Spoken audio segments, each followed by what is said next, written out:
लीजिए सुनिए मुंशी प्रेमचंद के लिखे उपन्यास कर्मभूमि के 7वें भाग को मेरी यानी समीर गोस्वामी की आवाज में।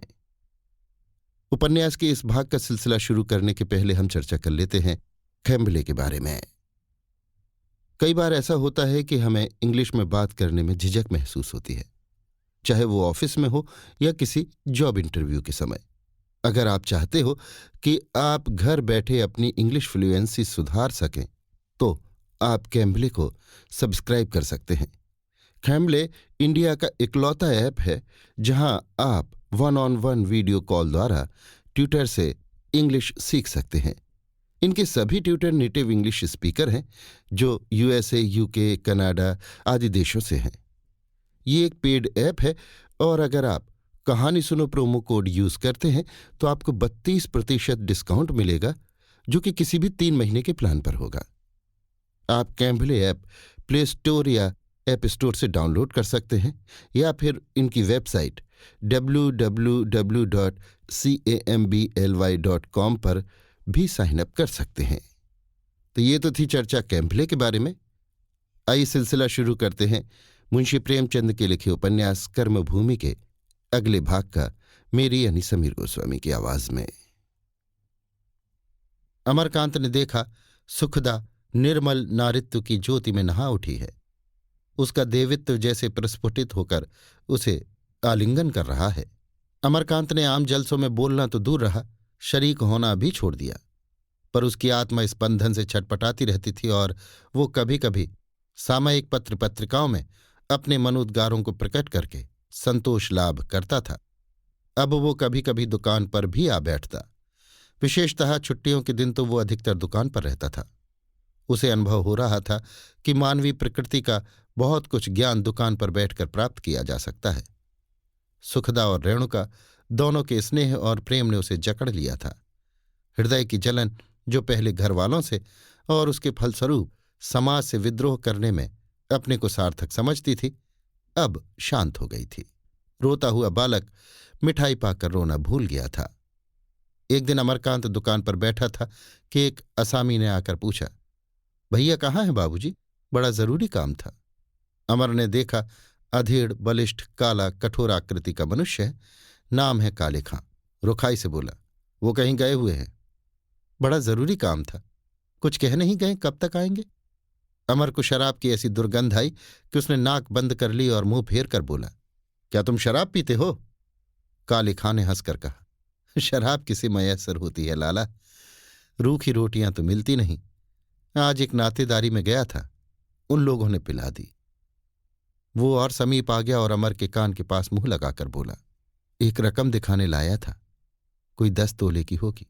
बाजार में 250 से कम की नहीं है, लेकिन मैं तुम्हारा पुराना असामी हूं, जो कुछ दे दोगे ले लूंगा। उसने कमर से एक जोड़ा सोने के कड़े निकाले और अमर के सामने रख दिए। अमर ने कड़ों को बिना उठाए हुए पूछा, ये कड़े तुमने कहाँ पाए? काले खां ने बेहयाई से मुस्कुराकर कहा, ये ना पूछो राजा, अल्लाह देने वाला है। अमरकांत ने घृणा का भाव दिखाकर कहा, कहीं से चुरा लाए होगे? काले खां फिर हंसा, चोरी किसे कहते हैं राजा, ये तो अपनी खेती है। अल्लाह ने सबके पीछे हीला लगा दिया है। कोई नौकरी करके लाता है, कोई मजूरी करता है, कोई रोजगार करता है, देता सबको वही खुदा है। तो फिर निकालो रुपए, मुझे देर हो रही है। इन लाल पगड़ी वालों की बड़ी खातिर करनी पड़ती है भैया, नहीं एक दिन काम न चले। अमरकांत को ये व्यापार इतना जघन्य जान पड़ा कि जी में आया काले खां को दुत्कार दे। लाला समरकांत ऐसे समाज के शत्रुओं से व्यवहार रखते हैं, ये ख्याल करके उसके रोए खड़े हो गए। उस दुकान से, उस मकान से, उस वातावरण से, यहां तक कि स्वयं अपने आप से घृणा होने लगी। बोला, मुझे इस चीज की जरूरत नहीं है, इसे ले जाओ, नहीं मैं पुलिस में इत्तला कर दूंगा। फिर इस दुकान पर ऐसी चीज लेकर ना आना, कहे देता हूं। काले खां जरा भी विचलित न हुआ। बोला, ये तो तुम बिल्कुल नई बात कहते हो भैया। लाला इस नीति पर चलते तो आज महाजन न होते। हजारों रुपए की चीज तो मैं ही दे गया हूंगा। अंगनू, महाजन, भिखारी, हींगन, सभी से लाला का व्यवहार है। कोई चीज हाथ लगी और आंख बंद करके यहां चले आए, दाम लिया और घर की राह ली। इस दुकान से बाल बच्चों का पेट चलता है। कांटा निकाल कर तोल लो, 10 तोले से कुछ ऊपर ही निकलेगा। मगर यहां पुरानी जजमानी है। लाओ, 150 ही दे दो, अब कहाँ दौड़ते फिरें। अमर ने दृढ़ता से कहा, मैंने कह दिया, मुझे इसकी जरूरत नहीं। पछताओगे लाला, खड़े खड़े 250 में बेच लोगे। क्यों सिर खा रहे हो? मैं इसे नहीं लेना चाहता। अच्छा लाओ, 100 ही रुपए दे दो। अल्लाह जानता है बहुत बल खाना पड़ रहा है, पर एक बार घाटा ही सही। तुम व्यर्थ मुझे दिक कर रहे हो। मैं चोरी का माल नहीं लूंगा, चाहे लाख की चीज धेले में मिले। तुम्हें चोरी करते शर्म भी नहीं आई? ईश्वर ने हाथ पांव दिए हैं, खासे मोटे ताजे आदमी हो, मजदूरी क्यों नहीं करते? दूसरों का माल उड़ाकर अपनी दुनिया और आकबत दोनों खराब कर रहे हो। काले खां ने ऐसे मुंह बनाया मानो ऐसी बकवास बहुत सुन चुका है, और बोला, तो तुम्हें नहीं लेना है? नहीं। 50 देते हो? एक कौड़ी नहीं। काले खां ने कड़े उठाकर कमर में रख लिए और दुकान के नीचे उतर गया, पर एक क्षण में फिर लौटकर बोला, अच्छा 30 ही दे दो। अल्लाह जानता है पगड़ी वाले आधा ले लेंगे। अमरकांत ने धक्का देकर कहा, निकल जा यहां से सुअर, मुझे क्यों हैरान कर रहा है। काले खां चला गया तो अमर ने उस जगह को झाड़ू से साफ कराया और अगरबत्ती जलाकर रख दी। उसे अभी तक शराब की दुर्गंध आ रही थी। आज उसे अपने पिता से जितनी अभक्ति हुई उतनी कभी न हुई थी। उस घर की वायु तक उसे दूषित लगने लगी। पिता के हथकंडों से वो कुछ कुछ परिचित तो था, पर उनका इतना पतन हो गया है, इसका प्रमाण आज ही मिला। उसने मन में निश्चय किया, आज पिता से इस विषय में खूब अच्छी तरह शास्त्रार्थ करेगा। उसने खड़े होकर अधीर नेत्रों से सड़क की ओर देखा। लालाजी का पता नहीं था। उसके मन में आया दुकान बंद करके चला जाए और जब पिताजी आ जाए तो साफ साफ कह दे, मुझसे ये व्यापार न होगा। वो दुकान बंद करने ही जा रहा था कि एक बुढ़िया लाठी टेकती हुई आकर सामने खड़ी हो गई और बोली, लाला नहीं है क्या बेटा? बुढ़िया के बाल सन हो गए थे, देह की हड्डियां तक सूख गई थीं। जीवन यात्रा के उस स्थान पर पहुंच गई थी जहां से उसका आकार मात्र दिखाई देता था, मानो 2-1 क्षण में वो अदृश्य हो जाएगी। अमरकांत के जी में पहले तो आया कि कह दे दादा नहीं है, वो आए तब आना, लेकिन बुढ़िया के पिचके हुए मुख पर ऐसी करुण याचना, ऐसी शून्य निराशा छाई थी कि उसे उस पर दया आ गई। बोला, लालाजी से क्या काम है? वो तो कहीं गए हुए हैं। बुढ़िया ने निराश होकर कहा, तो कोई हरज नहीं बेटा, मैं फिर आ जाऊंगी। अमरकांत ने नम्रता से कहा, अब आते ही होंगे माता, ऊपर चली आओ। दुकान की कुर्सी ऊंची थी, 3 सीढ़ियां चढ़नी पड़ती थी। बुढ़िया ने पहली पट्टी पर पांव रखा, पर दूसरा पांव ऊपर न उठा सकी, पैरों में इतनी शक्ति न थी। अमर ने नीचे आकर उसका हाथ पकड़ लिया और उसे सहारा देकर दुकान पर चढ़ा दिया। बुढ़िया ने आशीर्वाद देते हुए कहा, तुम्हारी बड़ी उम्र हो बेटा। मैं यही डरती हूं कि लाला देर में आए और अंधेरा हो गया तो मैं घर कैसे पहुंचूंगी। रात को कुछ नहीं सूझता बेटा। तुम्हारा घर कहाँ है माता? बुढ़िया ने ज्योतिहीन आंखों से उसके मुख की ओर देखकर कहा, गोवर्धन की सराय पर रहती हूं बेटा। तुम्हारे और कोई नहीं है? सब हैं भैया, बेटे हैं, बहुएं हैं, पोतों की बहुएं हैं, पर जब अपना कोई नहीं तो किस काम का। नहीं लेते मेरी सुध, ना सही हैं तो अपने, मर जाऊंगी तो मिट्टी तो ठिकाने लगा देंगे। तो वो लोग तुम्हें कुछ नहीं देते? बुढ़िया ने स्नेह मिले हुए गर्व से कहा, मैं किसी के आसरे भरोसे नहीं हूं बेटा। जीते रहे मेरे लाला समरकांत, वो मेरी परवरिश करते हैं। तब तो तुम बहुत छोटे थे भैया, जब मेरा सरदार लाला का चपरासी था। इसी कमाई में खुदा ने कुछ ऐसी बरकत दी कि घर द्वार बना, बाल बच्चों का ब्याह गौना हुआ, 4 पैसे हाथ में हुए। थे तो 5 रुपए के प्यादे, पर कभी किसी के सामने गर्दन नहीं झुकाई। जहां लाला का पसीना गिरे वहां अपना खून बहाने को तैयार रहते थे। आधी रात, पिछली रात, जब बुलाया हाजिर हो गए। थे तो अदना से नौकर, मुदा लाला ने कभी तुम कहकर नहीं पुकारा, बराबर खां साहब कहते थे। बड़े बड़े सेठ ये कहते, खां साहब हम इससे दूनी तलब देंगे, हमारे पास आ जाओ। पर सबको यही जवाब देते कि जिसके हो गए उसके हो गए, जब तक वो दुत्कार न देगा उसका दामन न छोड़ेंगे। लाला ने भी ऐसा निभाया कि क्या कोई निभाएगा। उन्हें मरे आज 20वां साल है, वही तलब मुझे देते जाते हैं। लड़के पराए हो गए, पोते बात नहीं पूछते। पर अल्लाह मेरे लाला को सलामत रखे, मुझे किसी के सामने हाथ फैलाने की नौबत नहीं आई। अमरकांत ने अपने पिता को स्वार्थी, लोभी, भावहीन समझ रखा था। आज उसे मालूम हुआ उनमें दया और वात्सल्य भी है। गर्व से उसका हृदय पुलकित हो उठा। बोला, तो तुम्हें 5 रुपए मिलते हैं? हाँ बेटा, 5 रुपए महीना देते जाते हैं। तो मैं तुम्हें रुपए दिए देता हूं, लेते जाओ, लाला शायद देर में आए। वृद्धा ने कानों पर हाथ रखकर कहा, नहीं बेटा, उन्हें आ जाने दो, लठिया टेकती चली जाऊंगी, अब तो यही आंख रह गई है। इसमें हरज क्या है? मैं उनसे कह दूंगा पठानिन रुपए ले गई, अंधेरे में कहीं गिरगिरा पड़ोगी। नहीं बेटा, ऐसा काम नहीं करती जिसमें पीछे से कोई बात पैदा हो, फिर आऊंगी।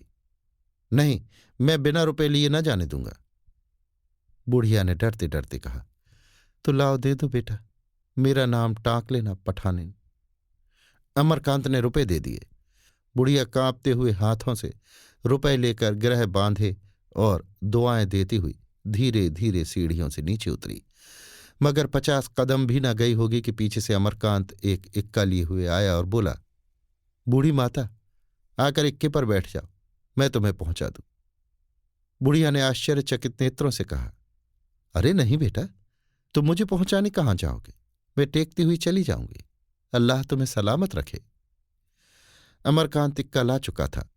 उसने बुढ़िया को गोद में उठाया और इक्के पर बैठा कर पूछा, कहाँ चलूं?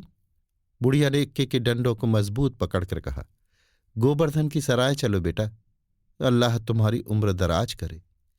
मेरा बच्चा इस बुढ़िया के लिए इतना हैरान हो रहा, इतनी दूर से दौड़ा आया। पढ़ने जाते हो ना बेटा, अल्लाह तुम्हें बड़ा दर्जा दे। 15-20 मिनट में इक्का गोवर्धन की सराय पहुंच गया। सड़क के दाहिने हाथ एक गली थी, वहां बुढ़िया ने इक्का रुकवा दिया और उतर पड़ी। इक्का आगे न जा सकता था। मालूम पड़ता था अंधेरे ने मुंह पर तारकोल पोत लिया है। अमरकांत ने इक्के को लौटाने के लिए कहा। बुढ़िया बोली, नहीं मेरे लाल, इतनी दूर आए हो तो पल भर मेरे घर भी बैठ लो, तुमने मेरा कलेजा ठंडा कर दिया। गली में बड़ी दुर्गंध थी। गंदे पानी के नाले दोनों तरफ बह रहे थे। घर प्रायः सभी कच्चे थे। गरीबों का मोहल्ला था। शहरों के बाजारों और गलियों में कितना अंतर है। एक फूल है, सुंदर, स्वच्छ, सुगंधमय। दूसरी जड़ है, कीचड़ और दुर्गंध से भरी, टेढ़ी मेढ़ी। लेकिन क्या फूल को मालूम है कि उसकी हस्ती जड़ से है? बुढ़िया ने एक मकान के सामने खड़े होकर धीरे से पुकारा, सकीना। अंदर से आवाज आई, आती हूं अम्मा, इतनी देर कहाँ लगाई? एक क्षण में सामने का द्वार खुला और एक बालिका हाथ में मिट्टी के तेल की एक कुप्पी लिए द्वार पर खड़ी हो गई। अमरकांत बुढ़िया के पीछे खड़ा था। उस पर बालिका की निगाह न पड़ी, लेकिन बुढ़िया आगे बढ़ी तो सकीना ने अमर को देखा। तुरंत ओढ़नी से मुंह छिपाती हुई पीछे हट गई और धीरे से पूछा, ये कौन है अम्मा? बुढ़िया ने कोने में अपनी लकड़ी रख दी और बोली, लाला का लड़का है, मुझे पहुंचाने आया है। ऐसा नेक और शरीफ लड़का तो मैंने देखा ही नहीं। उसने अब तक का सारा वृत्तांत अपने आशीर्वादों से भरी भाषा में कह सुनाया और बोली, आंगन में खाद डाल दे बेटी, जरा बुला लूं, थक गया होगा। सकीना ने एक टूटी सी खाट आंगन में डाल दी और ऊपर से एक सड़ी सी चादर बिछाती हुई बोली, इस खटोले पर क्या बिठाओगी अम्मा? मुझे तो शर्म आती है। बुढ़िया ने जरा कड़ी आंखों से देखकर कहा, शर्म की क्या बात है इसमें? हमारा हाल क्या इनसे छिपा है? उसने बाहर जाकर अमरकांत को बुलाया। द्वार पर एक टाट का फटा पुराना पर्दा पड़ा हुआ था। द्वार के अंदर कदम रखते ही एक आंगन था, जिसमें मुश्किल से 2 खटोले पड़ सकते थे। सामने खपरेल का नीचा साइबान था और साइबान के पीछे एक कोठरी थी, जो इस वक्त अंधेरी पड़ी हुई थी। साइबान में एक किनारे चूल्हा पड़ा हुआ था और टीन और मिट्टी के 2-4 बर्तन, एक घड़ा और एक मटका रखे हुए थे। चूल्हे में आग जल रही थी और तवा रखा हुआ था। अमर ने खाट पर बैठते हुए कहा, ये घर तो बहुत छोटा है, इसमें गुजर कैसे होती है? बुढ़िया खाट के पास जमीन पर बैठ गई और बोली, बेटा अब तो 2 ही आदमी हैं। नहीं, इस घर में एक पूरा कुनबा रहता था। मेरे 2 बेटे, 2 बहुएं, उनके बच्चे, सब इसी घर में रहते थे। इसी में सबों के शादी ब्याह हुए और इसी में सब मर भी गए। उस वक्त ये ऐसा गुलजार लगता था कि तुमसे क्या कहूं। अब मैं हूं और मेरी पोती ये है। और सबको अल्लाह ने बुला लिया। पकाते हैं, खाते हैं और पड़े रहते हैं। तुम्हारे पठान के मरते ही घर में जैसे झाड़ू फिर गई। अब तो अल्लाह से यही दुआ है कि मेरे जीते जी ये किसी भले आदमी के पल्ले पड़ जाए, तब अल्लाह से कहूंगी कि अब मुझे उठा लो। तुम्हारे यार दोस्त तो बहुत होंगे बेटा, अगर शर्म की बात न समझो तो किसी से जिक्र करना। कौन जाने तुम्हारे ही हीले से कहीं बातचीत ठीक हो जाए। सकीना कुर्ता पायजामा पहने, ओढ़नी से माथा छिपाए साइबान में खड़ी थी। बुढ़िया ने ज्यों ही उसकी शादी की चर्चा छेड़ी, वो चूल्हे के पास जा बैठी और आटे को अंगुलियों से गोदने लगी। वो दिल में झुंझला रही थी कि अम्मा क्यों इनसे मेरा दुखड़ा ले बैठी। किससे कौन बात कहनी चाहिए, कौन बात नहीं, इसका इन्हें जरा भी लिहाज नहीं। जो ऐरा गहरा आ गया उसी से शादी का पचड़ा गाने लगी। और सब बातें गई, बस एक शादी रह गई। उसे क्या मालूम कि अपनी संतान को विवाहित देखना बुढ़ापे की सबसे बड़ी अभिलाषा है। अमरकांत ने मन में मुसलमान मित्रों का सिंहावलोकन करते हुए कहा, मेरे मुसलमान दोस्त ज्यादा तो नहीं हैं, लेकिन जो दो एक है उनसे मैं जिक्र करूंगा। वृद्धा ने चिंतित भाव से कहा, वो लोग धनी होंगे? हाँ, सभी खुशहाल हैं। तो भला धनी लोग हम गरीबों की बात क्यों पूछेंगे? हालांकि हमारे नबी का हुक्म है कि शादी ब्याह में अमीर गरीब का ख्याल ना होना चाहिए, पर उनके हुक्म को कौन मानता है। नाम के मुसलमान नाम के हिंदू रह गए हैं। न कहीं सच्चा मुसलमान नजर आता है, न सच्चा हिंदू। मेरे घर का तो तुम पानी भी न पियोगे बेटा, तुम्हारी क्या खातिर करूं। सकीना से, बेटी तुमने जो रूमाल काढ़ा है वो लाकर भैया को दिखाओ, शायद इन्हें पसंद आ जाए, और हमें अल्लाह ने किस लायक बनाया है। सकीना रसोई से निकली और एक ताक पर से सिगरेट का एक बड़ा सा बक्स उठा लाई और उसमें से वो रूमाल निकालकर सिर झुकाए झिझकती हुई बुढ़िया के पास आ रूमाल रख तेजी से चली गई। अमरकांत आंखें झुकाए हुए था, पर सकीना को सामने देखकर आंखें नीची न रह सकी। एक रमणी सामने खड़ी हो तो उसकी ओर से मुंह फेर लेना कितनी भद्दी बात है। सकीना का रंग सांवला था और रूपरेखा देखते हुए वो सुंदरी न कही जा सकती थी। अंग प्रत्यंग का गठन भी कवि वर्णित उपमाओं से मेल न खाता था, पर रंग रूप चाल ढाल शील संकोच इन सब ने मिलजुल कर उसे आकर्षक शोभा प्रदान कर दी थी। वो बड़ी बड़ी पलकों से आंखें छिपाए, देह चुराए, शोभा की सुगंध और ज्योति फैलाती हुई इस तरह निकल गई जैसे स्वप्न चित्र एक झलक दिखाकर मिट गया हो। अमरकांत ने रूमाल उठा लिया और दीपक के प्रकाश में उसे देखने लगा। कितनी सफाई से बेल बूटे बनाए गए थे। बीच में एक मोर का चित्र था। इस झोपड़े में इतनी सुरुचि। चकित होकर बोला, ये तो बड़ा खूबसूरत रूमाल है माताजी। सकीना काढ़ने के काम में बहुत होशियार मालूम होती है।